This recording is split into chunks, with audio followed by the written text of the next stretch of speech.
Hello साथीहरू, आज चाहिँ म तपाईहरुलाई बारीमा लिएर जाँदैछु। यो चाहिँ मेरो बारी हो। यो चाहिँ अर्गानिक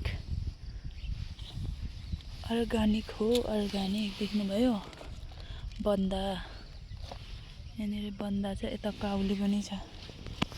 पहिले तपाईहरुलाई यो देखाउँछु ल। हेर्नु त, फर्सीको गट्टा छ।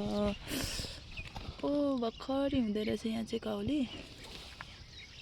अनि यहाँ पनि छ, अर्को यहाँ छ। अरू चाहिँ के हुँदै रहेछ? ओ बिचराहरू सानो सानो लाग्दै रहेछ। यहाँ पनि देख्नुभयो? ल काउली त कति धेरै रहेछ। अनि यहाँ यस्तो छ। यो चाहिँ कसलाई मनपर्छ भन्नुहोस्। यो चाहिँ लोटेको साग भन्छौँ हामी चाहिँ। हजुरहरू के भन्नुहुन्छ? अनि यहाँ लसुन छ। त्यहाँ पनि लसुन छ। यो पनि हाम्रै लसुन हो। यस्तो छ साथीहरू हाम्रो बारीमा चाहिँ।